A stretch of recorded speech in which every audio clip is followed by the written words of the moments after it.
नमस्कार, स्वागत है आपका सारा देश 100 खबरों में। मैं आपके साथ पायल भैया। दिल्ली में आज घना कोहरा है। कोहरे की वजह से कई जगहों पर जीरो विजिबिलिटी दर्ज की गई है, जिसके चलते वाहनों की आवाजाही में लोगों को खासी परेशानी का सामना करना पड़ रहा है। वहीं दिल्ली में घने कोहरे के चलते हवाई उड़ानों पर भी इसका असर पड़ा है, जहां 23 डोमेस्टिक और 6 इंटरनेशनल उड़ानें डिले होने की खबर है। इंदिरा गांधी इंटरनेशनल एयरपोर्ट पर घना कोहरा होने से विजिबिलिटी बेहद कम दर्ज की गई है, जहां 75 से 100 मीटर के बीच विजिबिलिटी बताई जा रही है। दिल्ली में ऑड इवन के मुद्दे को लेकर दिल्ली हाईकोर्ट में आज अहम सुनवाई होगी। दिल्ली सरकार की हाईकोर्ट को यह बताना होगा कि ऑड इवन फॉर्मूले के लागू होने के बाद दिल्ली को इसका क्या फायदा हुआ। दिल्ली सरकार विस्तृत आंकड़ा अदालत में सौंपेगी कि प्रदूषण, सड़कों, ट्रैफिक और अन्य चीजों पर ऑड इवन का क्या असर रहा। दिल्ली सरकार की रिपोर्ट के बाद हाईकोर्ट बताएगी कि इस फॉर्मूले को लेकर क्या सही है और क्या गलत। पिछली सुनवाई में हाईकोर्ट ने दिल्ली सरकार से पूछा था कि क्या ऑड इवन फॉर्मूले को 15 दिन से घटाकर 7 दिन नहीं किया जा सकता, क्योंकि लोगों को इससे परेशानी हो रही है। इस पर दिल्ली सरकार ने कहा था कि वो पर्यावरण को स्वच्छ रखने के लिए ऑड इवन फॉर्मूले के लागू करवा रही है। खबरों के मुताबिक दिल्ली सरकार भी अगले 7 दिनों की योजना को लेकर कोई बड़ा ऐलान कर सकती है। और इससे पहले गोपाल राय ने अपनी पीसी में कहा कि इस फॉर्मूले को 15 दिन तक लागू किया जाएगा, ताकि डेटा जुटाया जा सके। भारत पाकिस्तान के बीच सचिव स्तर की वार्ता पर काले बादल मंडरा रहे हैं। सरकार ने बातचीत को फिलहाल रोक दिया है। विदेश मंत्रालय के प्रवक्ता विकास स्वरूप ने सीधे तौर पर कहा है कि अब गेंद पाकिस्तान के पाले में है। पाकिस्तान को पठानकोट आतंकी हमले से जुड़े सबूत सौंपते हुए भारत ने जल्द से जल्द कार्रवाई की मांग की है। भारत ने पाकिस्तान आतंकी अशफाक अहमद, हाफिज अब्दुल्ला, शकूर कासिम जान और मौलाना मसूद अजहर के खिलाफ तुरंत कार्रवाई की मांग की है। भारत का दावा है कि पाकिस्तान के मरकज इलाके में इन आतंकियों ने पठानकोट हमले की साजिश रची। उधर बीएसएफ के डीजी ने गृह सचिव से मिलकर उनको पठानकोट हमले की पूरी जानकारी दी है। सूत्रों के मुताबिक आतंकी हमले की तह तक जाने के लिए बीएसएफ ने जांच के आदेश दिए हैं। बीएसएफ के अमृतसर के डीआईजी 15 दिनों में रिपोर्ट सरकार को सौंपेंगे। पठानकोट पर हुए हमले को लेकर पाकिस्तान में प्रधानमंत्री नवाज शरीफ की अध्यक्षता में हाई लेवल मीटिंग हुई है। इस बैठक में पाकिस्तान के गृह मंत्री, वित्त मंत्री, विदेश मंत्रालय के सलाहकार और पाकिस्तान के राष्ट्रीय सुरक्षा सलाहकार शामिल हुए। वहीं भारतीय विदेश मंत्रालय ने सख्त रुख अपनाते हुए कहा है कि बातचीत को आगे ले जाने के लिए गेंद पाकिस्तान के पाले में है और भारत पाकिस्तान की तरफ से कार्रवाई की प्रतीक्षा कर रहा है। पठानकोट आतंकी हमले के मामले में सभी आतंकियों का सिविल अस्पताल में पोस्टमार्टम किया जा चुका है। शुरुआती जानकारी के मुताबिक मल्टीपल बुलेट की वजह से मौत हुई है। 2 आतंकियों के डीएनए और विसरा चंडीगढ़ के फॉरेंसिक लैब को भेज दिए गए हैं। जैश ए मोहम्मद प्रमुख मौलाना मसूद अजहर, उसके भाई राउफ और 2 अन्य की भारत ने पठानकोट आतंकवादी हमले में हैंडलर के रूप में पहचान की है। इसके साथ ही भारत ने पाकिस्तान को पठानकोट हमले से जुड़े सबूत भी सौंप दिए हैं। जानकारी के मुताबिक जैश का सरगना मसूद अजहर इस पूरे हमले का मास्टरमाइंड है। पाक में बैठा हैंडलर पठानकोट में आतंकियों को निर्देश दे रहा था। दूसरी तरफ एक अंग्रेजी अखबार ने दावा किया है कि पठानकोट एयरबेस पर हमला करने वाले 2 आतंकियों ने भारत में घुसने के बाद पाकिस्तान के नंबरों पर भी कॉल की थी। अंग्रेजी अखबार के हवाले से मिली जानकारी के मुताबिक एक हमलावर ने अपनी मां से बात की थी, जबकि दूसरे का अपने आतंकी सरगना से बातचीत करने का शक जताया जा रहा है। पठानकोट हमले की साजिश पाकिस्तान के पंजाब के मरकज इलाके में बनी थी और भारत पाकिस्तान बॉर्डर पर बलमियाल इलाके के उच्च दरिया के पास से होते हुए आतंकी भारत में दाखिल हुए।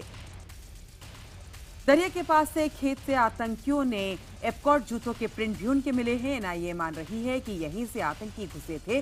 दीनानगर हमले में आतंकी भी इस रूट से आए थे। आईवीएन के संवाददाता अमित चौधरी और पवन शर्मा ने इस इलाके में पहुंचकर इसका जायजा लिया।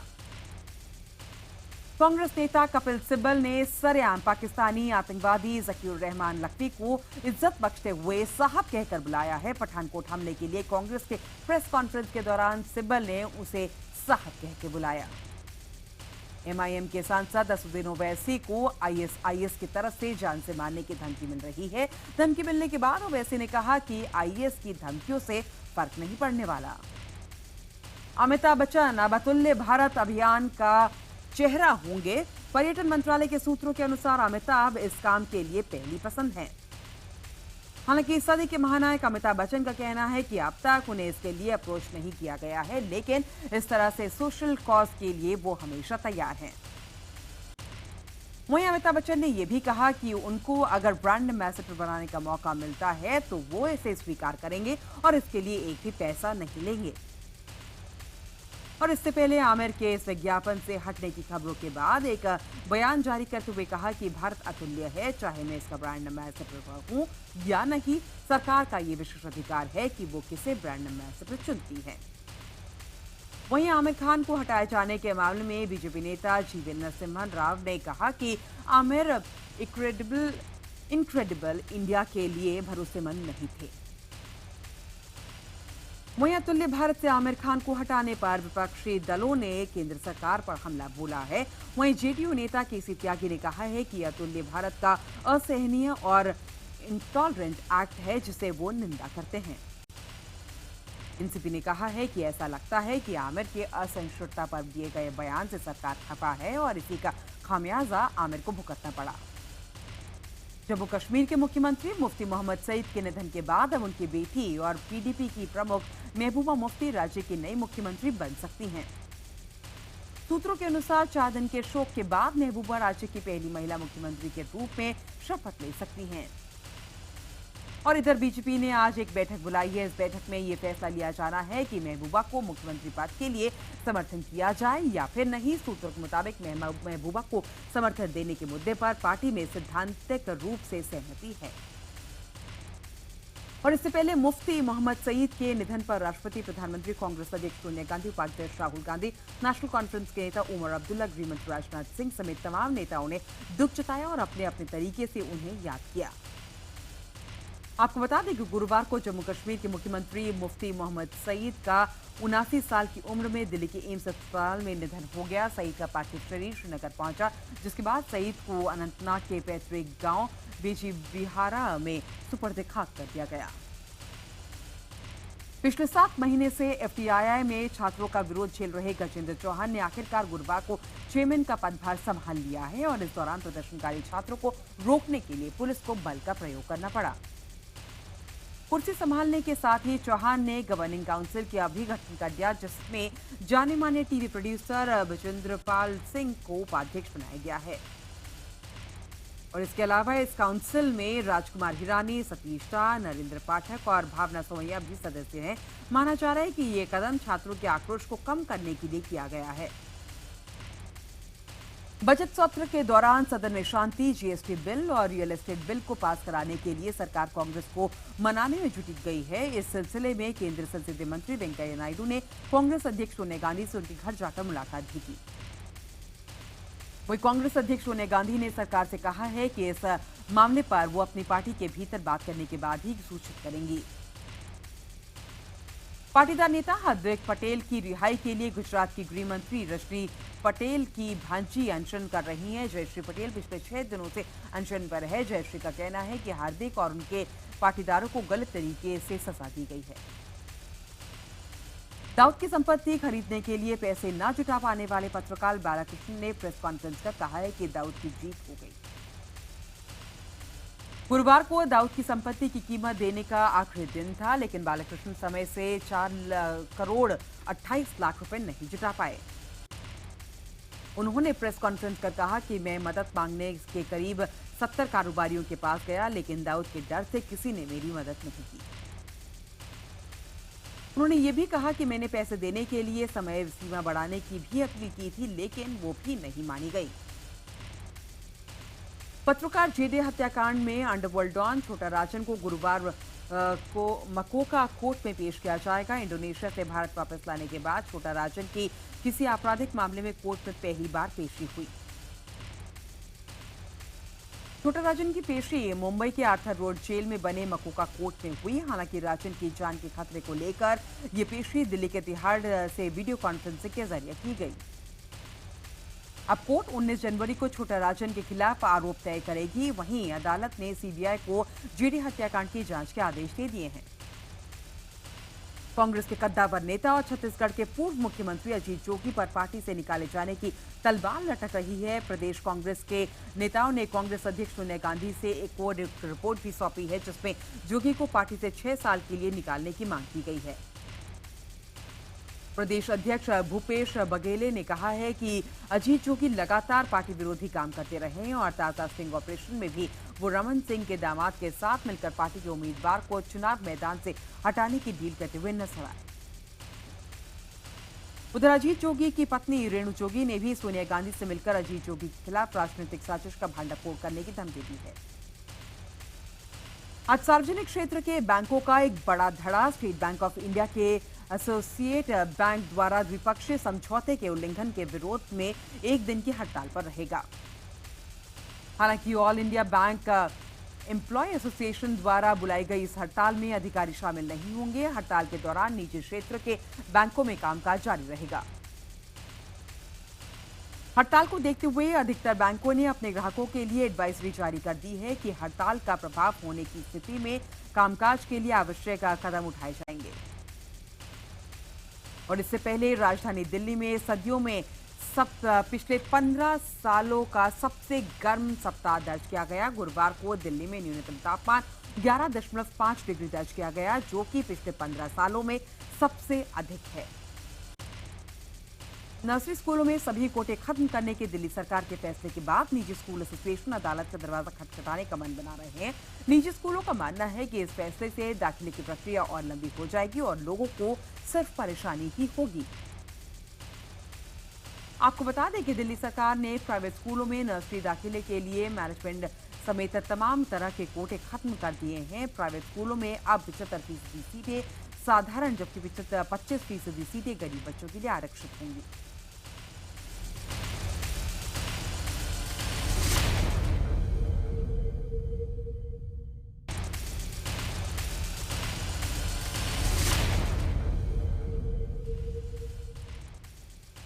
मुंबई में 6 साल के एक बच्चे को इसलिए अगवा कर लिया गया क्योंकि वो फराटेदार इंग्लिश बोलता था। इस केस के में अपहरणकर्ताओं को बच्चे के बारे में और कुछ नहीं पता था। वो सिर्फ बच्चे को फराटेदार अंग्रेजी बोलते देखकर उसे उठा ले गए। दरअसल अयान को अंग्रेजी बोलते देख अपहरणकर्ताओं को लगा कि ये किसी रईस घर का बच्चा है। उन्होंने सोचा कि इस बच्चे को अगवा करने के बाद वो आसानी से फिरौती की रकम हासिल कर लेंगे। हालांकि अगवा किया गया बच्चा अयान एक बेहद ही सामान्य परिवार से है और उसके पिता टैक्सी चलाते हैं। वहीं बेटे के अगवा होने की खबर मिलने के बाद शफीक ने पुलिस में शिकायत की। तब मुंबई पुलिस ने तत्परता दिखाते हुए अपहरणकर्ताओं को गिरफ्तार कर लिया। जुलाई 2015 में दिल्ली के शीशगंज गुरुद्वारे के पास से लापता बच्चे को पुलिस ने उत्तर प्रदेश के मुरादाबाद से बरामद कर लिया है। साथ ही पुलिस ने बच्चे को अगवा करने वाले गिरोह का भी पर्दाफाश किया है। इस अपहरण कांड में शामिल एक महिला और साहिल नाम के इसके साथी को पुलिस ने गिरफ्तार किया है। साथ ही एक चौंकाने वाला खुलासा भी किया है। दरअसल महिला ने साहिल को बच्चा 30,000 में बेचा था और साहिल इस मासूम को आगे सऊदी अरेबिया की एक फैमिली को बेचने वाला था, जिससे पहले पुलिस ने छापा मारकर इन्हें गिरफ्तार कर लिया। दिल्ली की आजादपुर फल मंडी में जानलेवा हमले में एक युवक की मौत हो गई, जबकि उसके साथ मौजूद एक और युवक की हालत गंभीर है। परिजनों का आरोप है कि मृतक टमाटर पैकिंग कर लौट रहा था और लोगों ने उसे चोर समझकर पीट कर उसकी हत्या कर दी। थाने पुलिस ने चेन स्नैचिंग में शामिल एक ही परिवार के 6 लोगों को गिरफ्तार किया है। 2 बुजुर्ग महिलाएं इस गिरोह की लीडर बताई जा रही हैं। पुलिस ने इस दौरान करोड़ों का सोना भी जब्त किया है। बताया जा रहा है कि इस गिरोह में परिवार के सभी सदस्य शामिल हैं। गिरफ्तारी के बाद पुलिस ने आरोपियों पर मकोका के तहत कार्रवाई की है। उत्तर प्रदेश के मैनपुरी में सर्राफा व्यापारी से लूट और हत्या किए जाने के बाद शहर में गुस्साए व्यापारी सड़क पर उतर आए और व्यापारी के शव के साथ चौराहे पर वो प्रदर्शन करने लगे।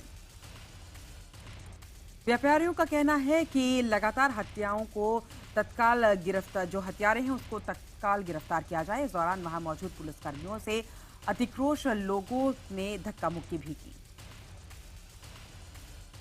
मुरादाबाद में जिला पंचायत अध्यक्ष पद पर समाजवादी पार्टी की जीत के बाद कार्यकर्ता कानून का खुला उल्लंघन करते हुए नजर आए। शीतल सिंह ने जीत के बाद उनके आवास पर कार्यकर्ताओं ने जमकर फायरिंग की। उत्तर प्रदेश के शामली में भी जिला पंचायत चुनाव में भाजपा प्रत्याशी की जीत पर समर्थकों ने जमकर फायरिंग की। जिला प्रशासन के विजय जुलूस निकालने पर पाबंदी के बावजूद जश्न के दौरान फायरिंग हुई और इस दौरान वहां मौजूद पुलिस तमाशा देखती रही। गोरखपुर में जिला पंचायत अध्यक्ष के चुनाव में प्रशासन पर धांधली का आरोप लगाते हुए बीजेपी विधायक विजय बहादुर यादव अमरण अनशन पर बैठ गए। विजय बहादुर यादव का कहना है कि वो इस धांधली के खिलाफ हाईकोर्ट जाएंगे। मुजफ्फरनगर में जिला पंचायत चुनाव में भाजपा समर्थित उम्मीदवार आंचल तोमर की जीत पर केंद्रीय कृषि राज्य मंत्री नजीब बालियान भी ढोल की थाप पर झूमते हुए नजर आए। सोनिया गांधी के संसदीय क्षेत्र रायबरेली के जिला पंचायत अध्यक्ष पद के चुनाव में कांग्रेस प्रत्याशी अवधेश सिंह ने सत्ताधारी समाजवादी पार्टी के उम्मीदवार को करारी शिकस्त दी है। नेपाल बॉर्डर पर एसएसबी के सब इंस्पेक्टर का शव संदिग्ध हालत में मिलने से सनसनी फैल गई है। पुलिस ने शव को पोस्टमार्टम के लिए भेज दिया है। बताया जा रहा है कि मृतक सब इंस्पेक्टर के चेहरे पर चोटों के निशान मिले हैं। बरेली में पुलिस ने 2 संदिग्ध कश्मीरी युवकों को त्रिशूल एयरफोर्स स्टेशन के पास से पकड़ा है। खुफिया एजेंसी पकड़े गए दोनों युवकों से पूछताछ कर रही है। आपको बता दें कि पठानकोट एयरबेस पर हुए हमले के बाद त्रिशूल एयरफोर्स स्टेशन की सुरक्षा भी बढ़ा दी गई है। मथुरा में यमुना एक्सप्रेसवे पर एक प्राइवेट गाड़ी अनियंत्रित होकर पलट गई, जिसके एक दरोगा, 2 सिपाही और 2 मुलाजिम गंभीर रूप से घायल हो गए। घायलों को उपचार के लिए जिला अस्पताल में भर्ती कराया गया है। बरेली में एक छात्रा के साथ गैंगरेप कर उसका एमएमएस बनाने का मामला सामने आया है। पुलिस इस मामले में एक आरोपी को गिरफ्तार कर लिया है, जबकि अभी भी 2 आरोपी इसमें फरार हैं। सहारनपुर में 2 दिन से लापता एक नाबालिग छात्रा का शव झाड़ियों में मिला है। छात्र के शव पर चोटों के निशान है, जिसे हत्या से पहले रेप की आशंका जताई जा रही है। पुलिस ने शव को पोस्टमार्टम के लिए भेज दिया है। काशीपुर पुलिस ने सेक्स रैकेट का भांडाफोड़ किया है। पुलिस ने इस मामले में 3 आरोपियों को गिरफ्तार कर जेल भेज दिया है। जम्मू में पुलिस ने 4 नक्सलियों को हथियार और विस्फोटकों के साथ गिरफ्तार किया है। पुलिस का कहना है कि ये लोग नक्सली दस्ते के साथ किसी घटना को अंजाम देने के फिराक में थे।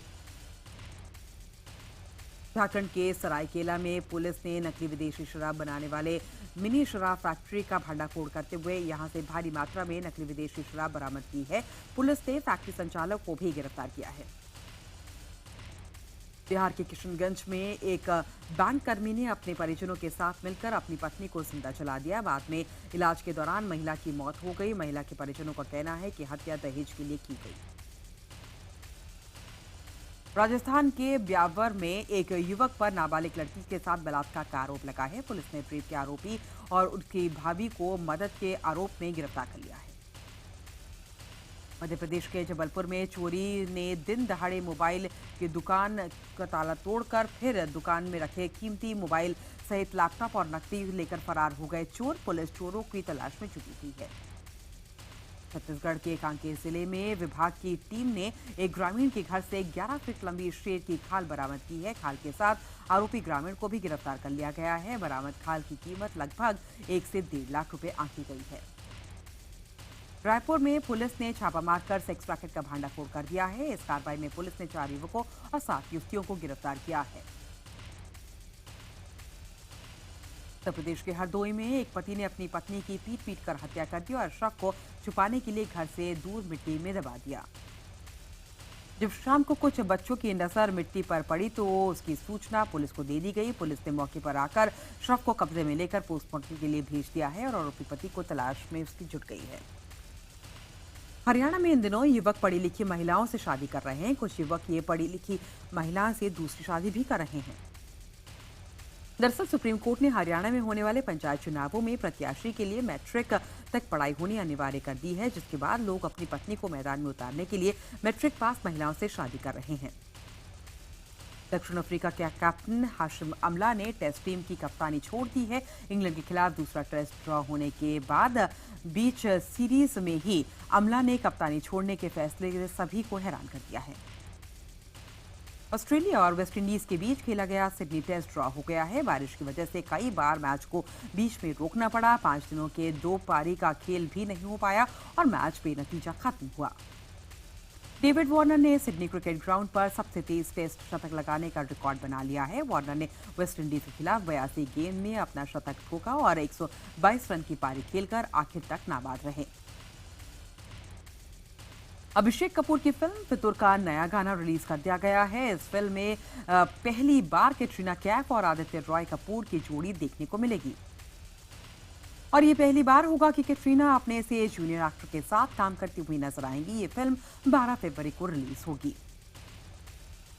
दीपिका की पहली हॉलीवुड फिल्म इस साल फरवरी में शुरू होगी। दीपिका विन डीजल की film XXX the return of Alexander Cage में काम करती हुई नजर आएंगी।